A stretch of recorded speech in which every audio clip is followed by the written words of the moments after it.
Welcome back with another banger. It's the React Files. Hope you're having a good night. Let's get straight to it.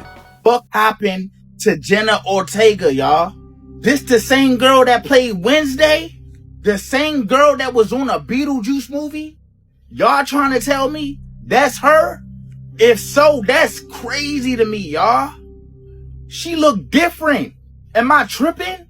Look at the picture, y'all. Look at her jawline. It is a little sharp set, but look at her jaw. Look at her eyebrows. Look at her whole head. Come on, y'all. That is night and day. Can't y'all see the difference? What, she got a whole makeover or some shit? Nah, I'm sorry, y'all. I'm not crazy.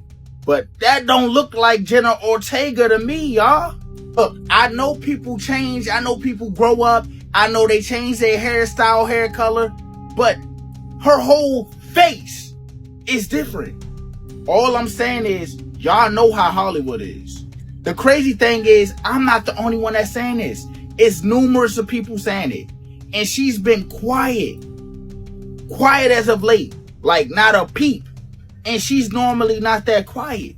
Y'all can call it glow up, grow up, all you want. I'm just saying, that ain't the Jenna Ortega I know. That's not the Jenna Ortega I know either. Shout out to Zay Reacts. Nah, that's not Wednesday. That's more like Monday morning. But for real, kind of got me worried about her. Right, this comes from 2020 from the Stereo A satellite, filming a gigantic UFO anomaly over the course of a couple of days. There's a date here if you need it. And again, it sees this wheel-shaped bubble-type object that floats forward and seems to produce some sort of energy or field or thing of that nature. And the sheer size of this object would be quite astronomical.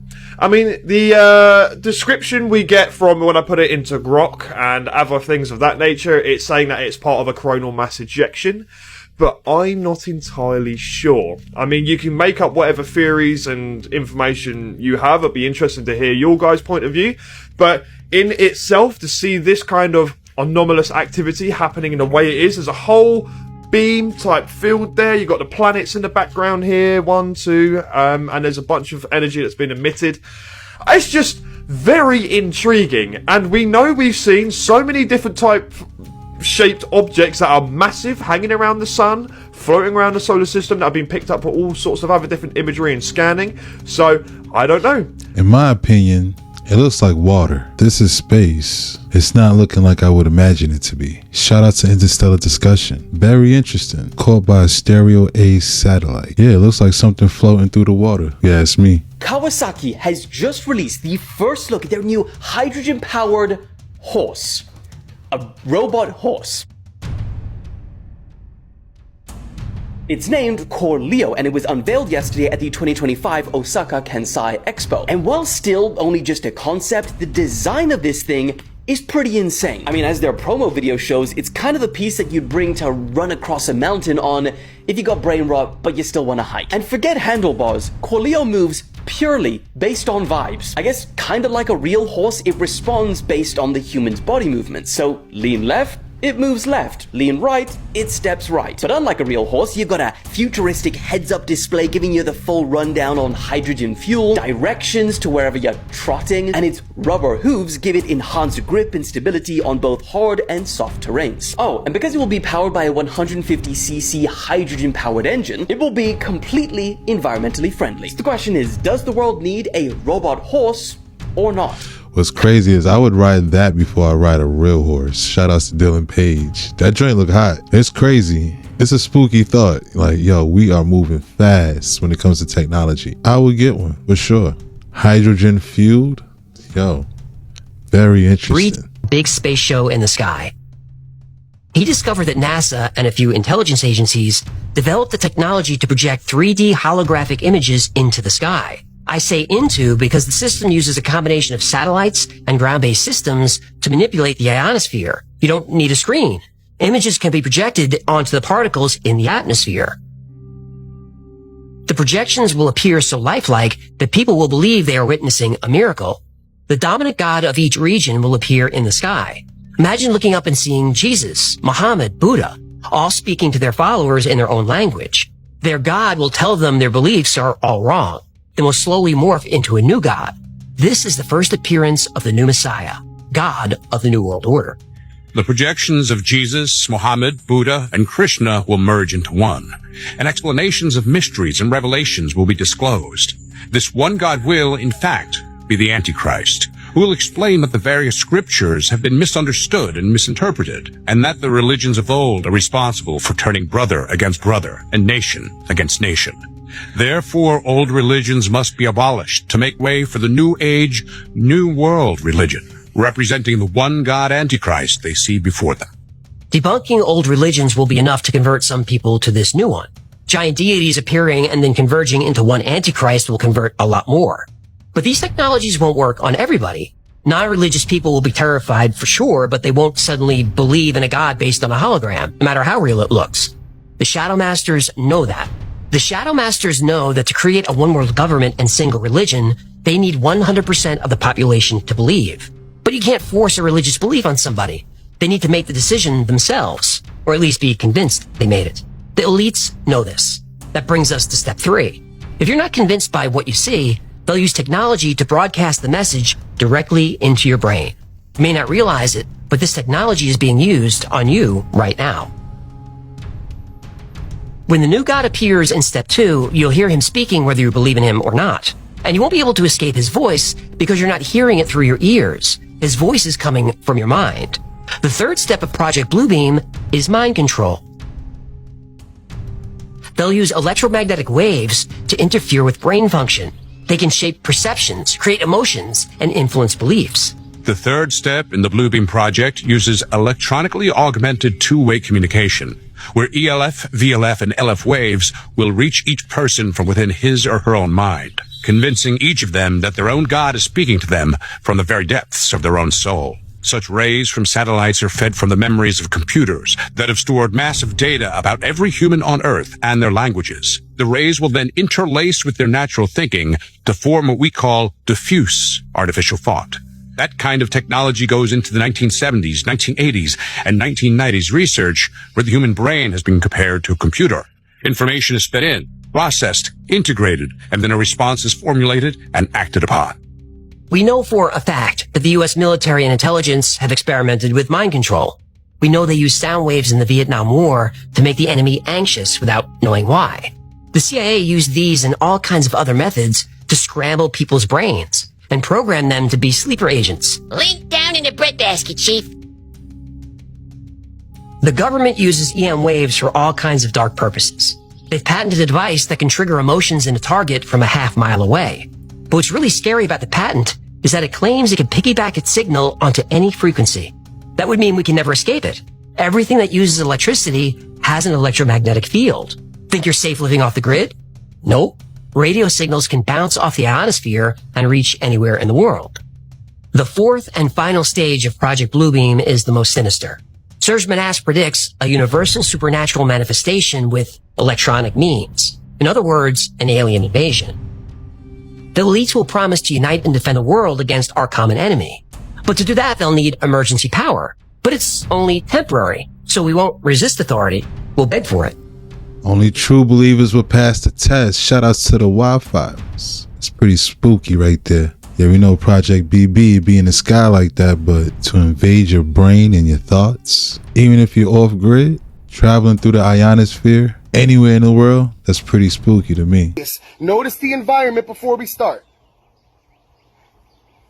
Pay attention, ready? It's just me. I don't work for Marvel. I don't got no team of people. You feel me? It's me in my backyard. It's time to accept the truth, bro.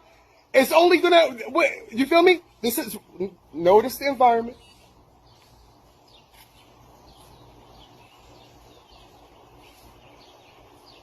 Now notice me in the environment.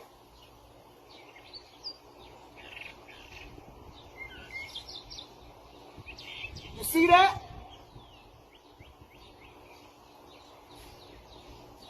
Notice the environment.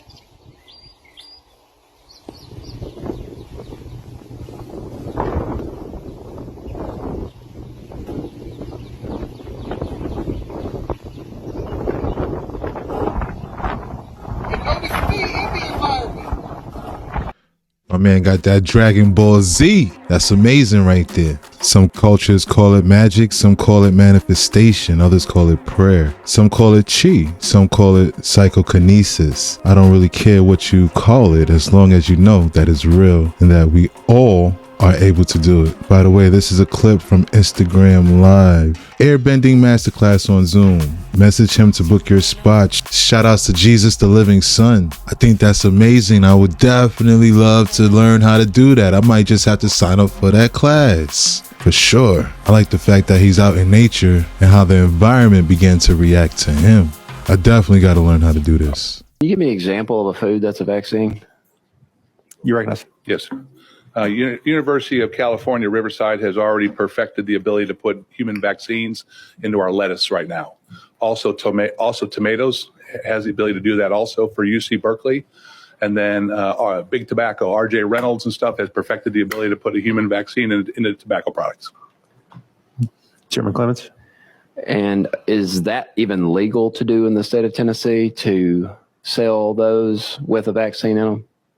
You recognize? Well, I'm not arguing that point. What I'm saying is there is no law deeming those that when you go into a grocery store, you should know as a consumer, this head of lettuce is a head of lettuce. The head of lettuce right next to it could contain a vaccine in it. All we're saying is if it does have the vaccine in it, make sure it's listed as a pharmaceutical so people can get the proper dosage. You recognize? Thank you. Well, my question is right now, can you walk into a grocery store and there be a head of lettuce for sale that has a vaccine in it?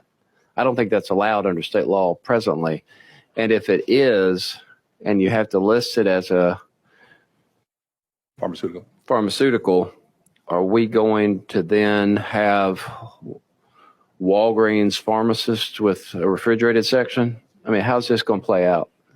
You recognize? Thank you. This is more of a consumer protection bill right here, is to make sure that if you're going in to buy tomatoes and there's a polio vaccine in there, that you are aware of what you're buying has a polio vaccine. The problem you have is if it's not treated as a pharmaceutical, being the size and difference between you and me, how many tomatoes do I have to eat to get the proper dosage versus how many tomatoes that you have to eat? And if you eat too many, do you get a overdose? All of this historic flooding we've been having this weekend, yeah, that's the house behind me, is about to get a lot worse as somebody has accidentally opened a floodgate in Kentucky. Accidentally. And the news is already reporting that this will be the worst flood we have ever seen on the Kentucky River. But I mean, to be fair, every day and every week there's a new worst storm that's the worst we've ever had. They also can't get their story straight, as some articles are saying that they're opening as part of a controlled spill and then evacuation because of an unintentional release of the floodgates. I guess technically it could be both, but the problem here is the most resourceful land in America keeps being attacked by the weather.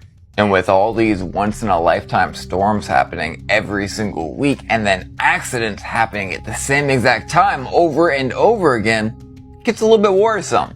Not at all related, completely irrelevant. Do you remember when all of this drama was going on and the things happening around that? The crazy part about this whole thing is all the states affected are bordering one state which has the highest concentration of brick masons, even 30% more than California. Not related, just thought it was a cool fact. I just can't believe all the destruction we're seeing every single day. Then again, I can. How does one accidentally open up some floodgates? I agree, this is the world's biggest accident. Shout outs to the real Moon Henry. My prayers go out to all those affected by this disaster. I just opened my eyes and this might be the wildest declassified document I've ever seen. U.S. intelligence obtained a 250-page file about an attack by a UFO on a military unit in Siberia. A low-flying saucer appeared over a Soviet training exercise. They shot it with a missile. It crashed. 5 aliens came out, described as humanoid with large heads and black eyes. After freeing themselves from the debris, the aliens merged themselves into a single object, which was a spherical shape that began to buzz and hiss. It became a bright white light that grew bigger and bigger, then exploded, and at that moment, 23 soldiers turned into stone. And the 2 people that survived were in a shaded area. The KGB report says that the remains of the UFO and the petrified soldiers were transferred to a secret scientific research institute near Moscow. Specialists say that the energy source is still unknown, that it must have changed the molecular structure of the humans, which were left no different than limestone. The CIA representative said the KGB file, if it corresponds to reality, is an extremely menacing case, that the aliens possess weapons and technology that go far beyond our assumption. Okay, so let's break this down. A lot of times we see declassified CIA documents circulating the internet. Like this one, where people say the government has confirmed that we live in a hologram, and here's the CIA document to prove it. So we need to clear up what type of things get filed in CIA documents. As far as this hologram thing, which I do believe, but it's actually an excerpt from this book, Stalking the Wild Pendulum. A lot of documents have excerpts from foreign media, books, and public sources. For example, this UFO one we just looked at says FBIS, which is the Foreign Broadcast Information Service, which is basically a branch of intelligence that does newspaper clippings for all foreign media and translates them. These aren't actual intelligence reports. The reason they archive this is to track different national moods, trends, and propaganda that's happening around the world. Sometimes these reports are used as a distraction tactic. It could be a coded message. Could be covering up something real like a weapons test gone wrong. Could also be used as a cross-reference for things that are currently still classified. For example, this whole "we live in a hologram" CIA document, it literally says the source of the information right below it. You go directly to the source and read the introduction to this book. It says that the book is a result of some interesting living room conversations with friends, and that he doesn't claim that the information is the final truth, but hopes that it will stimulate more speculation by future scientists. Personally, I think he did tap into some universal truths. That's why it's important to observe the whole document, to look for sources, reprints, FBIS. There is some interesting crossover with orbs, even ancient stories of people being turned into stone, and even whistleblowers saying people have been harmed by these interactions. So, let me know what you think in the comments. Shout out to JK Ultra. That's crazy. Petrified soldiers. Right, for those of you that have watched my lives and been following me, we have decoded crop circles with all sorts of data. We pulled it apart with AI algorithms from sacred geometry, mathematics, hex, binary, frequency ratios, everything that's stored in these crop circles we've unpacked, and it's made us all incredible pieces of information that I'm still trying to process. What I've got for you now, I've used all of this data, I've made a toolkit, and we've compiled all the information together to make a potential contact visitation pack, right? I'm going to put a download link below, but it's a step-by-step guide for visitation. And from all of the glyphs and the frequency data we have and the hidden messages and symbols from binary and hex, I've encoded a message in the data itself that's in this pack, and I've put a message out that says, "I open myself to benevolent contact with love and grace I receive. May your presence be known to the skies, and to my heart I am ready." Okay, so, and these are the harmonic tones that have the message that I've read out to you. Pretty cool. There's a whole step-by-step process that you can follow in the link below. There's all of the noises, the sounds, and everything involved in this whole situation that you can use to initiate contact. So what I'm asking is, everyone, whoever's interested, give this a go through all of the data and try this, okay? Everything's written out for you and there for you to try and initiate something potentially, okay? So get out there and let's see if we can get some results, and if it's conclusive, then we can really start putting a foothold on this information that we've been getting from all of these crop circles, because this is the beginning process of discovery, I guess. Discovery is a good word, but I would say more like contact. Shout out to Interstellar Discussion. Make sure you go to his page, click on the video, click the link, get all the information. It's very intriguing. Check my last video. You see we was checking it out. It's mind-blowing. So, to go off of my understanding, I understand the gossip polytope to be, for lack of better words, in my vocabulary, an 8-dimensional shape. If an 8-dimensional shape is held at the right angle and casting a shadow, that you can keep casting shadows, so to speak, into lower dimensions. Are you familiar with this information?